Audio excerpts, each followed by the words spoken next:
Chapter 36.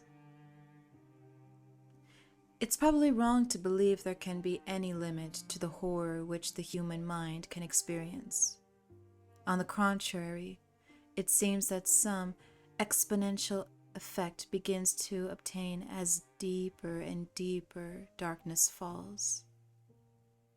As little as one may like to admit, human experience tends, in good many ways, to support the idea that when the nightmare grows black enough, horror spawns horror, one coincidental evil begets another, often more deliberate evils, until finally blackness seems to cover everything.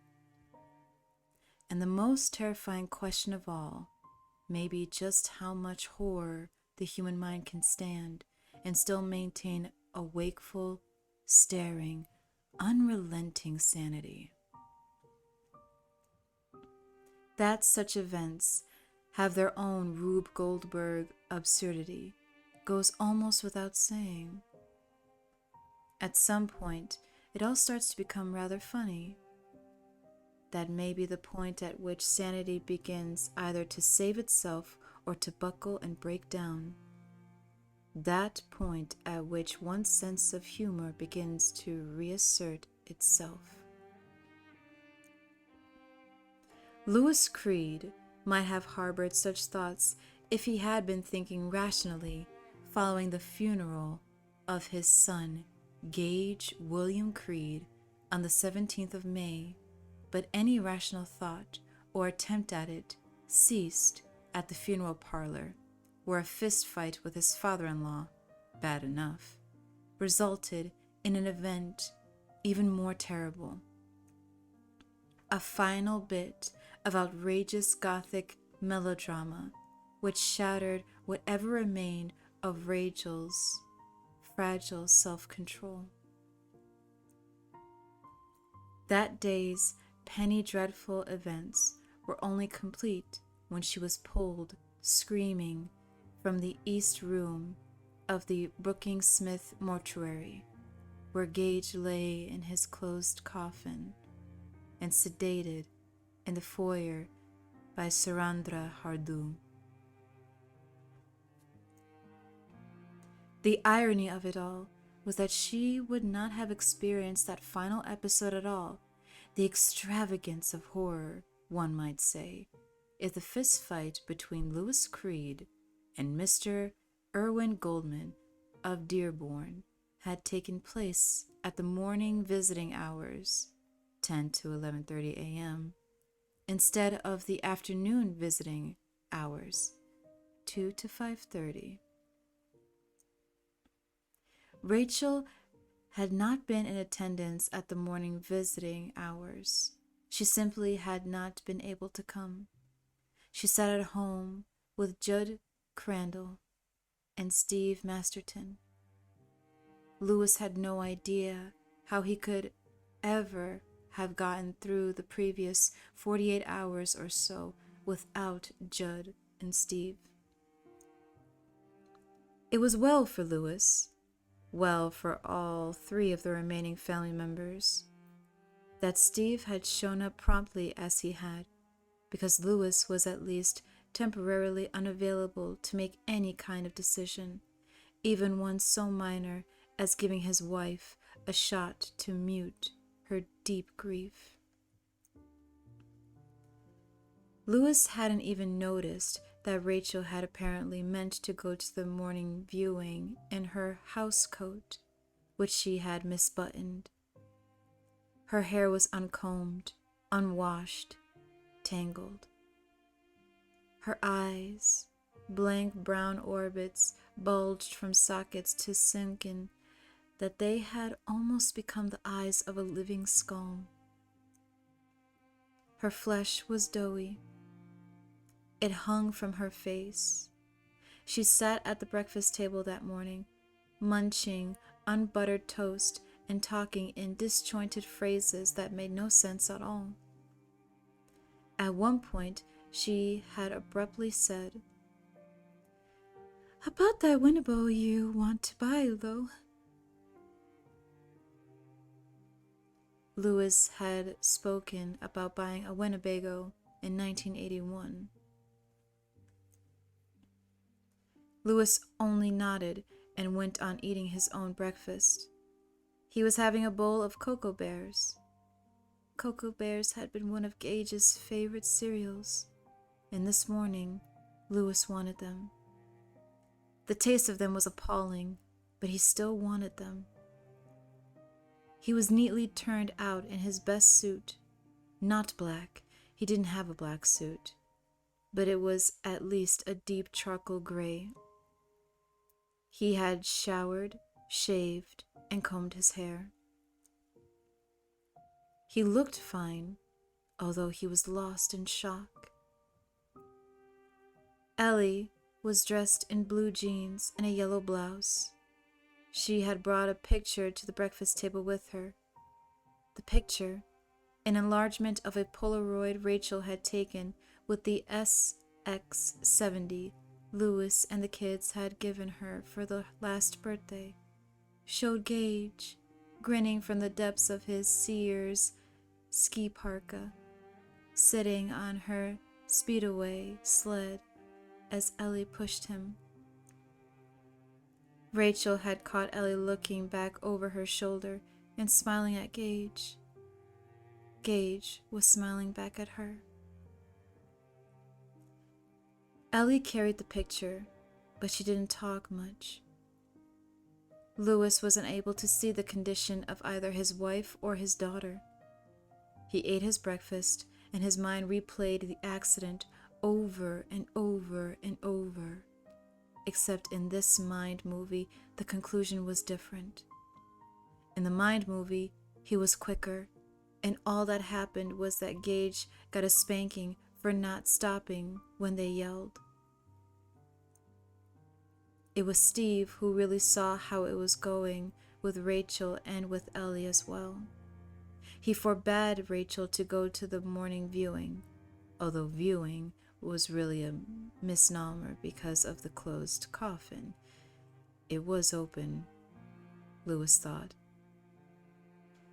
If it was, they'd all run screaming from the room, me included, and forbade Ellie to go at all.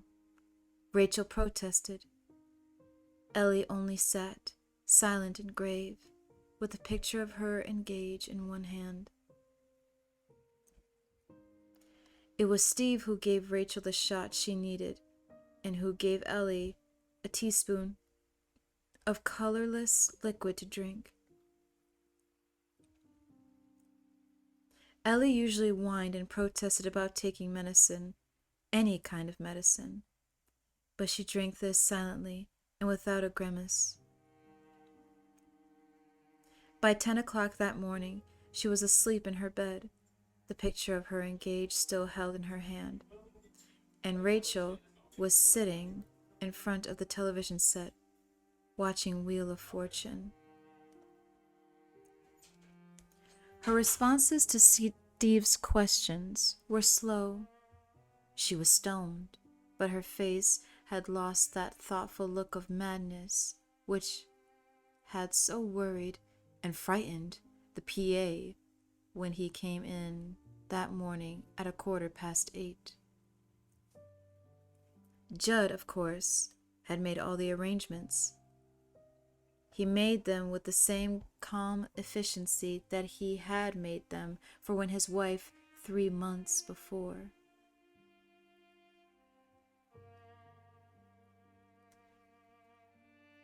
But it was Steve Masterton who took Louis aside just before Louis left the funeral home. "I'll see that she's there this afternoon, if she seems capable of handling it," he told Louis. "Okay. The shot will have worn off by then. Your friend, Mr. Crandall, says he'll stay with Ellie during the afternoon visiting hours." "Right. And play Monopoly or something with her." "Uh-huh. But..." "Right." Steve stopped. They were standing in the garage, church's stomping ground, the place where he brought his dead birds and dead rats, the ones that Louis owned. Outside was May sunshine, and a robin bopped across the head of the driveway, as if it had important business somewhere. Maybe it did. "Louis," Steve said, "you've got to get a hold of yourself." Louis looked at Steve, politely questioning. Not much of what Steve had said had gotten through. He had been thinking that if he had been a little quicker, he could have saved his son's life. But a little of this registered. "I don't think you've noticed," Steve said, "but Ellie isn't vocalizing, and Rachel has had such a bad shock that her very conception of time seems to have been twisted out of shape." "Right," Louis said. More force in reply seemed to be indicated here. He wasn't sure why. Steve put a hand on Louis's shoulder. "Lou," he said, "they need you more now than they ever have in their life. More than they ever will again, maybe. Please, man. I can give your wife a shot, but you... See, Louis, you gotta..." "Oh, Christ, Louis, what a cock-knocking motherfucking mess this is." Louis saw, with something like alarm, that Steve was starting to cry. "Sure," he said. In his mind, he saw Gage running across the lawn toward the road. They were yelling at Gage to come back, but he wouldn't. Lately, the game had been to run away from Mommy Daddy. And then they were chasing him, Louis quickly outdistancing Rachel, but Gage had a big lead. Gage was laughing. Gage was running away from Daddy. That was the game. And Louis was closing the distance, but too slowly.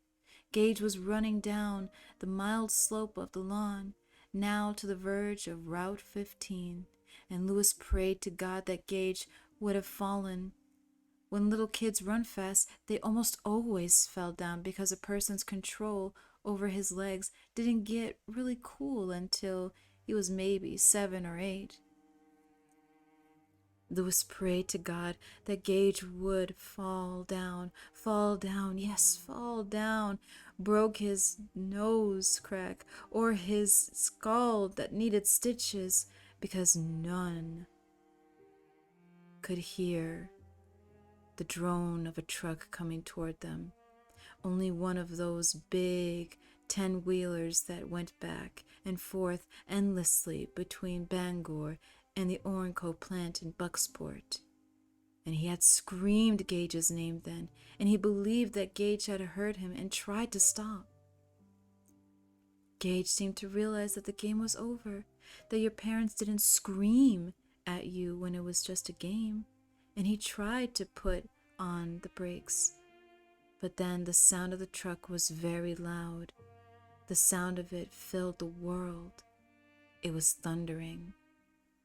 Louis had thrown himself forward in a long flying tackle, his shadow tracking the ground beneath him as the shadow of the vulture had tracked the white, late winter grass of Mrs. Vinton's yard that day in March, and he believed that the tips of his fingers had actually brushed the back of the light jacket Gage had been wearing. And then Gage's forward motion had carried him out into the road, and the truck had been thunder. The truck had been sunlight on high chrome. The truck had been the deep-throated, shrieking bellow of an air horn. And that had been Saturday. That had been 3 days ago. I'm okay, he said to Steve. I have to go now. If you can get yourself together and help them, Steve said, swiping at his eyes with the arm of his jacket. You'll be helping yourself too. The three of you have got to get through this together. That's the only way. That's all anybody knows. That's right, Louis agreed, and in his mind it all started to happen again, only this time he leapt 2 feet farther right at the end and snagged the back of Gage's jacket, and none of this was happening.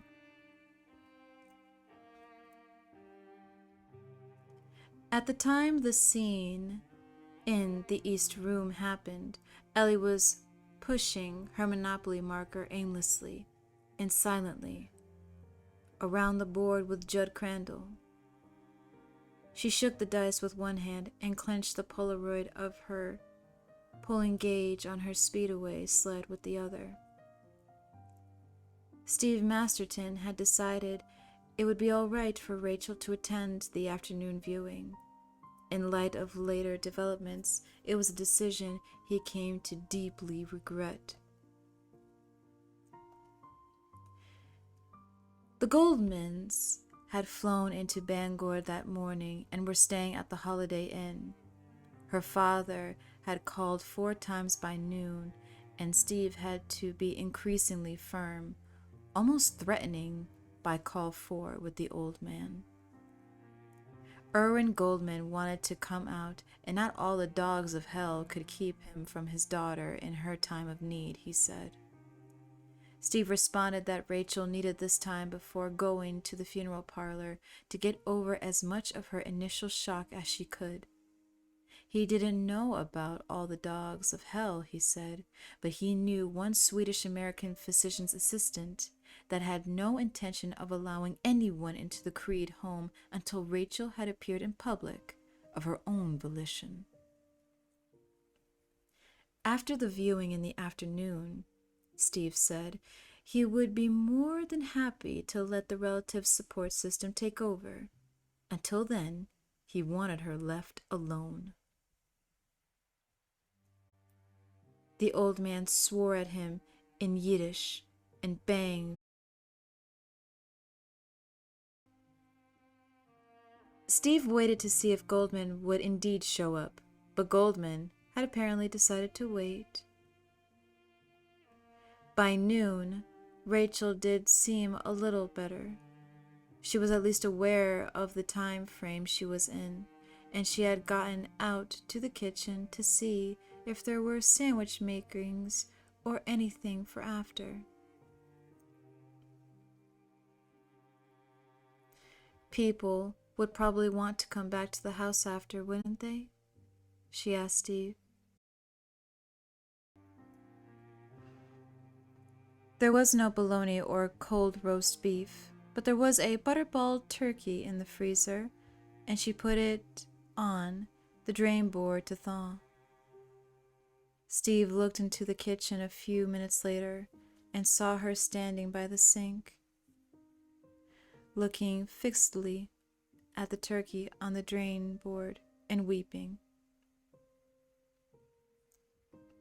Rachel?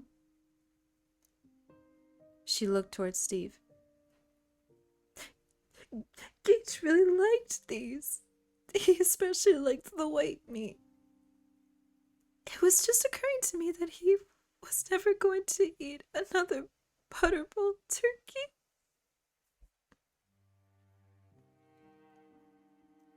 Steve sent her upstairs to dress, the final test of her ability to cope, really. And when she came down wearing a simple black dress, belted at the waist, and carrying a small black clutch bag, an evening bag, really, Steve decided she was all right, and Judd concurred. Steve drove her into town.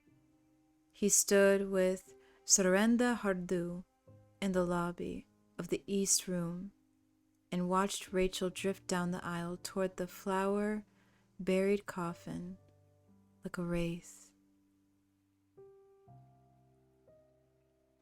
"How is it going, Steve?" 𝘠𝘨𝘓𝘵 asked quietly. "Going fucking terrible," Steve said in a low, hushed voice. "How do you think it was going?" "I thought it was probably going fucking terrible," 𝘠𝘨𝘓𝘵 said and sighed. The trouble really began at the morning viewing when Erwin... Can I English? Yeah. No, we're doing that again. Wrap it around. The trouble really began at the morning viewing when Erwin Goldman refused to shake hands with his son-in-law. The sight of so many friends and relatives had actually forced Louis out of the web of shock a little, had forced him to notice what was going on and be outward. He had reached that stage of malleable grief that funeral directors are so used to handling and turning to its best advantage. Louis was moved around like a counter in a Parcheesi game.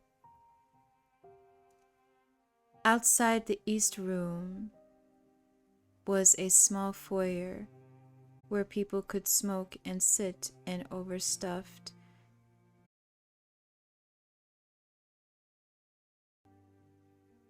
Okay, I hope, Marshall. I want you all to enjoy the atmosphere here, so.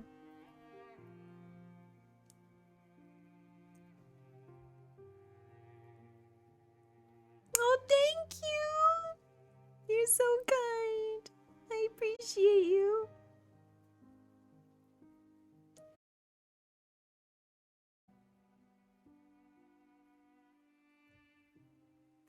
The chairs looked as if they might have come directly from a distress store or at some old English men's club that had gone broke. Beside the door leading into the viewing room was a small aisle, black metal chased with gold, and accompanied the aisle was an easel, a small sign which simply said, Gage William Creed. If you went across this spacious white building that looked misleadingly like a comfortable old house, you came to an identical foyer, this one outside the West Room, where the sign on the easel read, Alberta Burnham Nadeau. At the back of the house was the riverfront room.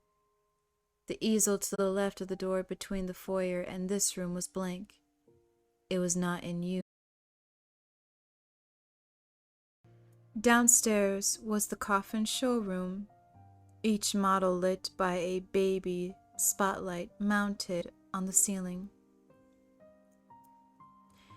If you looked up, Louis had the funeral director frown severely at him. It looked as if there were a lot of strange animals roosting up there. Judd had come with him on Sunday, the day after Gage had died, to pick out a coffin. They had gone downstairs, and instead of immediately turning right into the coffin showroom, Louis, dazed, had continued straight on down the hallway toward a plain white swinging door, the sort you see communicating between restaurant dining rooms and the kitchen. Both Judd and the funeral director had quickly said and simultaneously, "Not that way," and Louis had followed them away from that swinging door obediently. He knew what was behind that door, though. His uncle had been an undertaker. The east room was furnished with neat rows of folding chairs, the expensive ones with plushy seats and backs. At the front, in an area that seemed a combination nave and bower, was Gage's coffin. Lewis had picked the American Casket Company's rosewood model. Eternal Rest, it was called. It was lined with plushy pink silk. The mortician agreed that it was really a beautiful coffin and apologized that he did not have one with a blue lining. Lewis responded that he and Rachel had never made such distinctions. The mortician had nodded. The mortician asked Lewis if he had thought about how he would defray the expenses of Gage's funeral. If not, he said, he could take Lewis into his office and quickly go over 3 of their popular plans.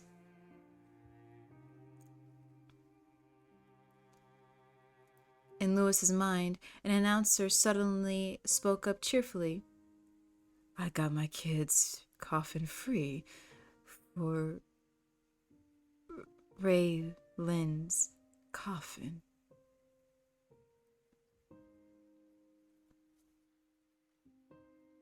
Feeling like a creature in a dream, he said, "I'm going to pay for everything with my MasterCard." "Fine," the mortician said. The coffin was no more than 4 feet long, a dwarf coffin. Nonetheless, its price was slightly over $600. Lewis supposed it rested on Tetris, but the flowers made it difficult to see, and he hadn't wanted to go too close. The smell of those flowers made him want to gag. At the head of the aisle, just inside the door giving onto the foyer lounge, was a book on a stand. Chained to the stand was a ballpoint pen. It was here that the funeral director positioned Lewis so he could, quote-unquote, greet his friends and relatives. The friends and relatives were supposed to sign the book with their names and addresses. Lewis had never had the slightest idea what the purpose of this mad custom must be, and he did not ask now. He supposed that when the funeral was over, he and Rachel would get to keep the book. That seemed the maddest thing of all. Somewhere he had a high school yearbook and a college yearbook and a med school yearbook.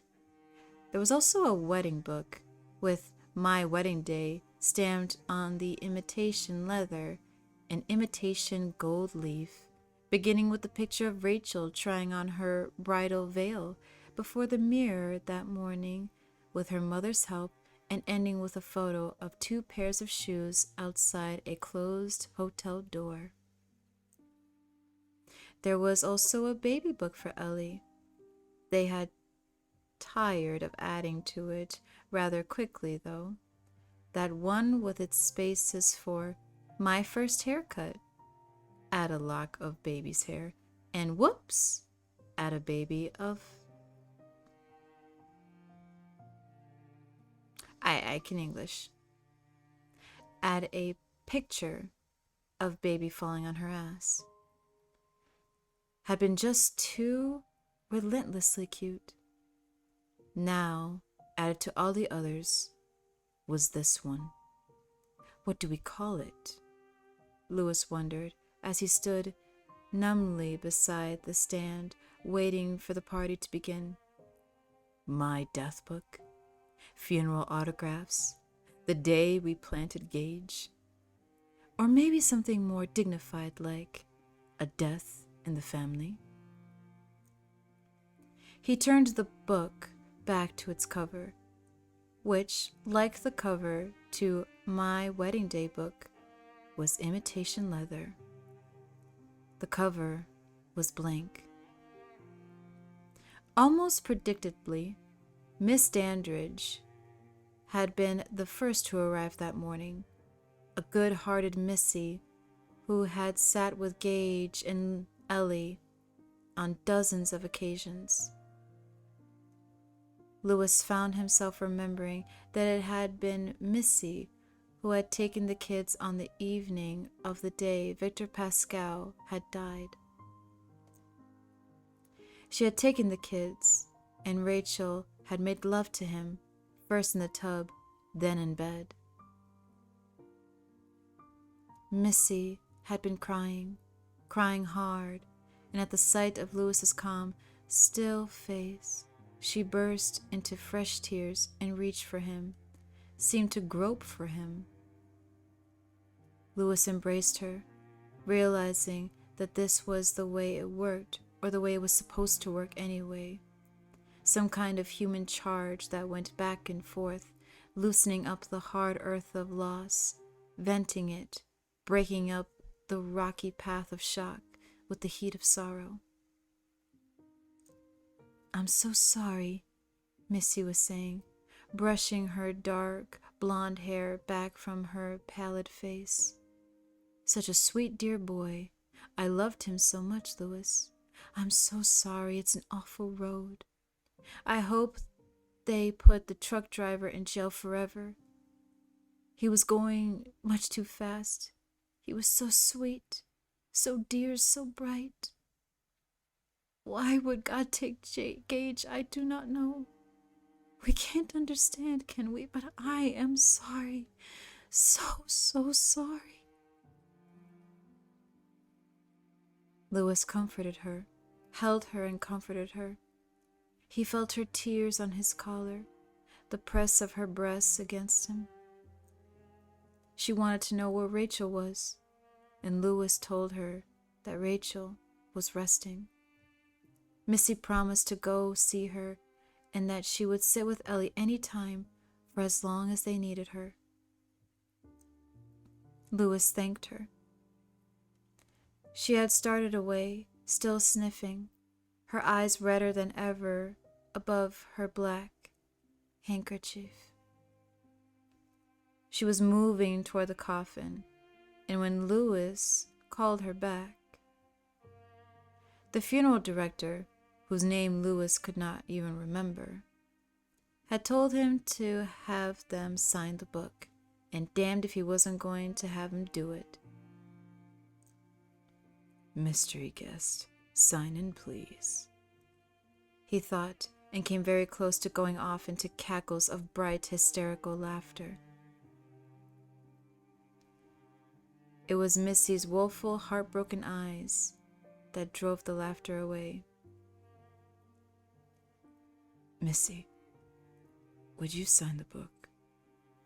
he asked her, because something else seemed to be needed, he added. "For Rachel." "Of course," she said. "Poor Louis and poor Rachel." And suddenly, Louis knew what she was going to say next, and for some reason he dreaded it.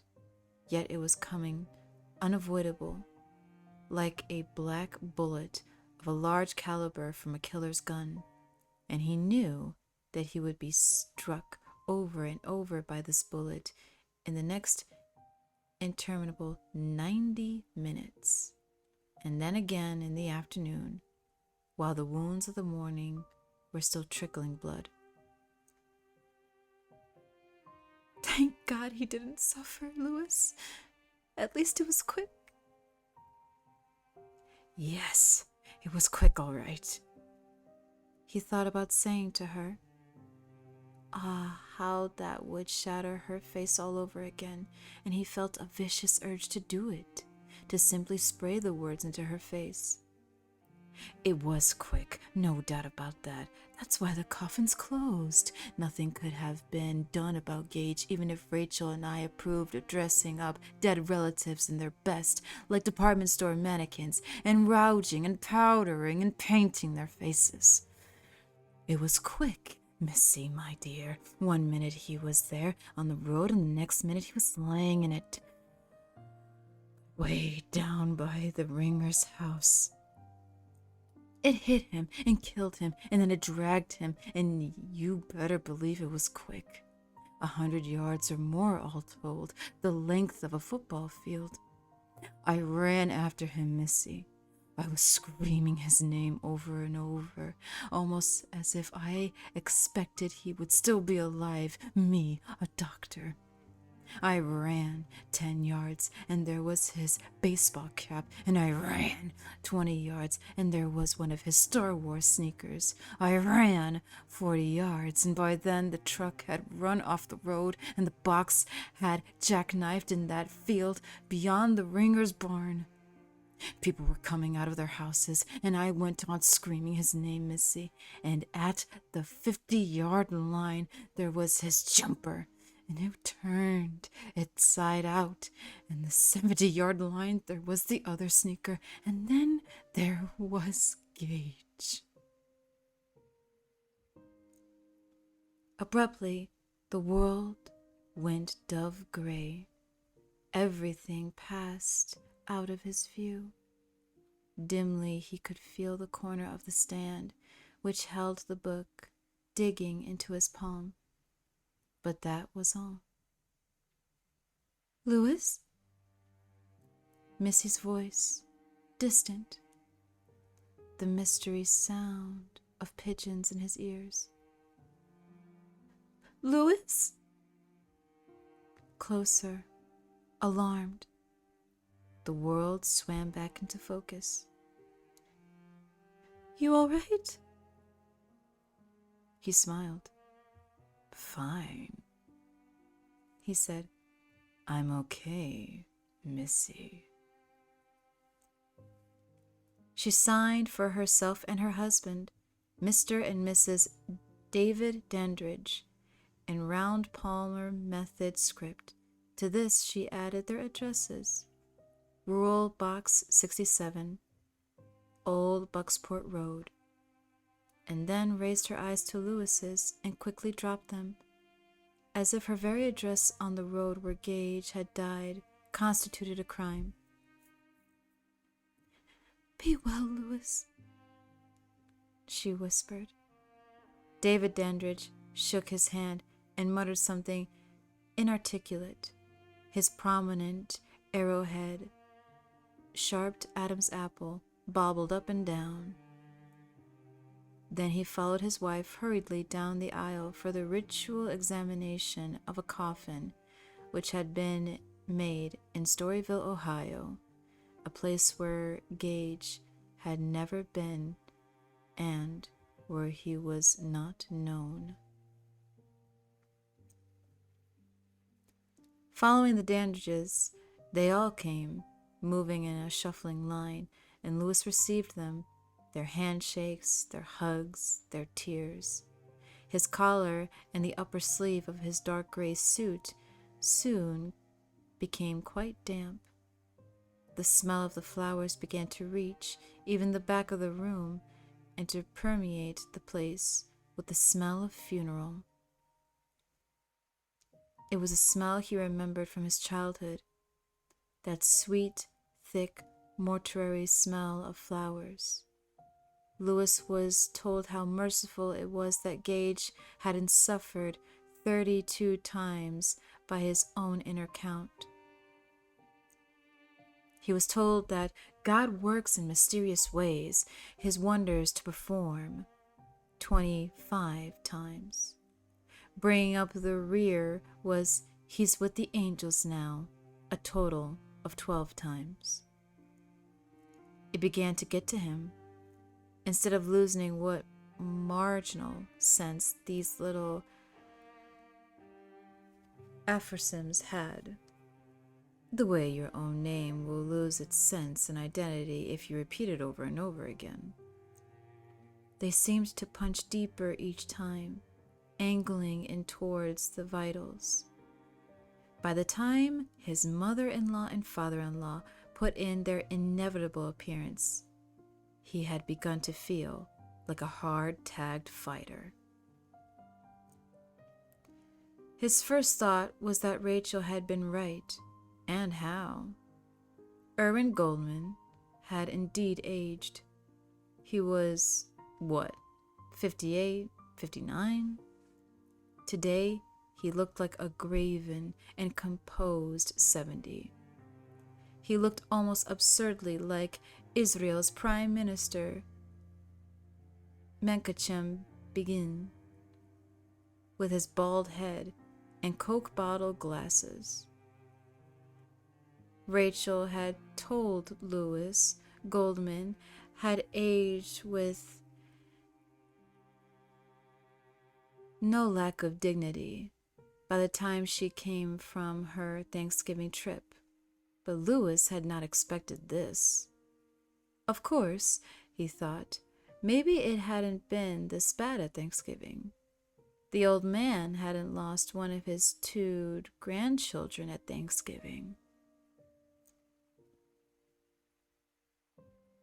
Dory walked beside him, her face all but invisible under 2, possibly 3, layers of heavy black netting. Her hair was fashionably blue, the hair color favored by elderly ladies of an upper-class American persuasion.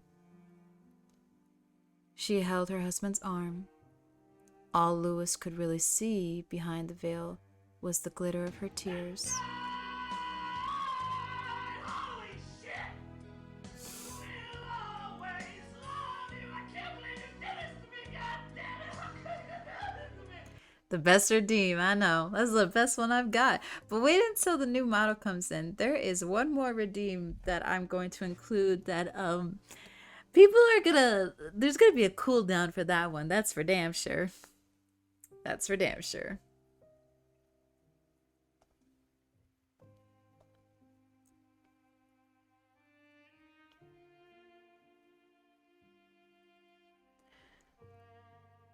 All Louis could really see behind the veil was the glitter of her tears.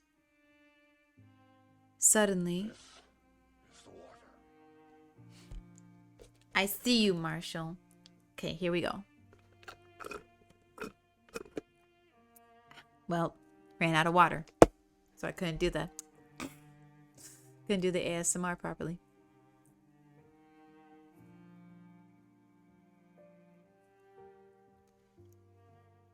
Suddenly, he decided it was time to let bygones be bygones.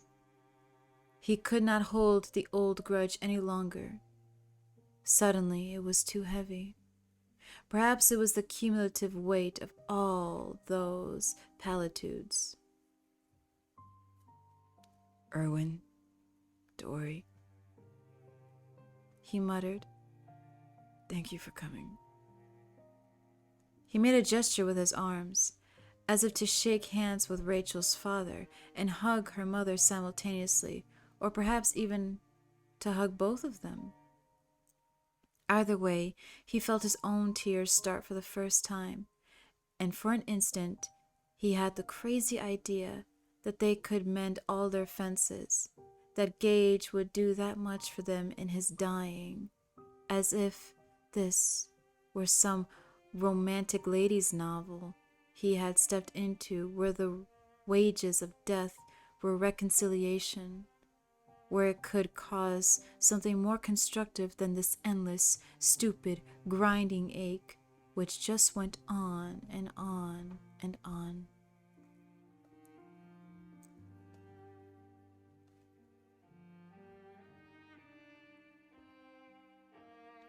Dory started toward him, making a gesture, beginning, perhaps, to hold out her own arms.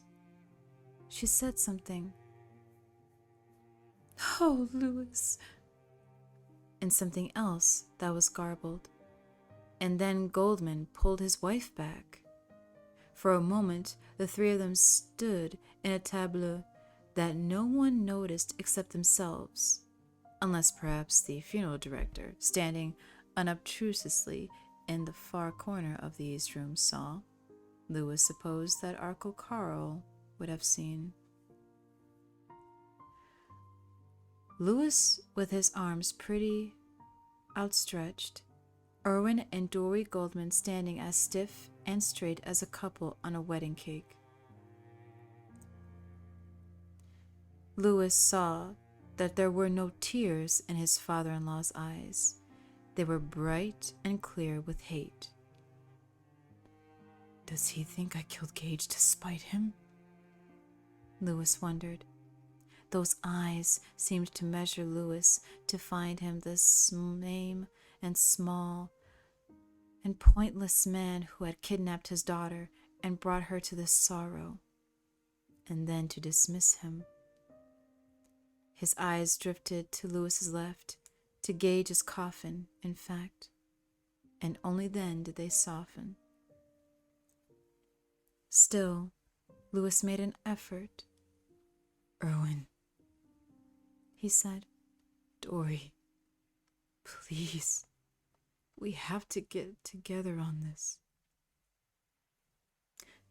Louis, Dory said again, kindly, Louis thought, and then they were past him.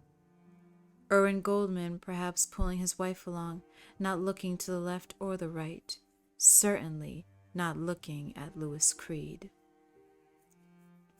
They approached the coffin, and Goldman fumbled a small black skull cap out of his suit coat pocket. You didn't sign the book, Louis thought, and then a silent belch of such malignantly aesthetic content rose through his digestive works that his face clenched in pain. The morning viewing ended at last. Louis came home. Judd was the one who answered the phone and asked how it had gone. All right, Louis said. He asked Judd if he could talk to Steve. If she can dress herself, I'm going to let her come this afternoon. Steve said. Okay by you? Yes. Louis said. How are you, Lou? No bullshit and straight on. How are you? All right, Louis said briefly. Coping. I had all of them sign the book, all of them except Dory and Erwin, and they wouldn't.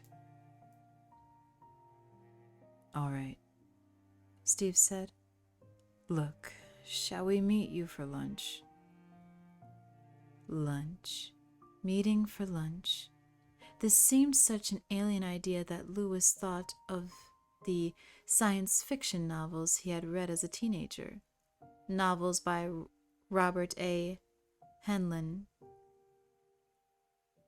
Murray Leinster, Gordon R. Dixon. The natives here on planet Korak have an odd custom. When one of their children dies, Lieutenant Abelson, they meet for lunch. I knew how grotesque and barbaric that sounds, but remember, this planet has not been terraformed yet. Sure, Louis said. What's a good restaurant for halftime between funeral viewings, Steve? Take it easy, Lou, Steve said, but he didn't seem entirely displeased. In this state of crazy calm, Louis felt better able to see into people than ever before in his life. Perhaps it was an illusion, but right now he suspected Steve was thinking that even a sudden spat of sarcasm squirted out like an abrupt mouthful of bile was preferable to his earlier state of disconnection. Don't worry, he said to Steve now. What about Benjamin's? Sure, Steve said. Benjamin's would be fine. He had made the call from the office of the funeral director. Now, as Louis passed the east room on his way out, he saw that the room was almost empty, but Erwin and Dory Goldman sat down in the front row, heads bowed. They looked to Louis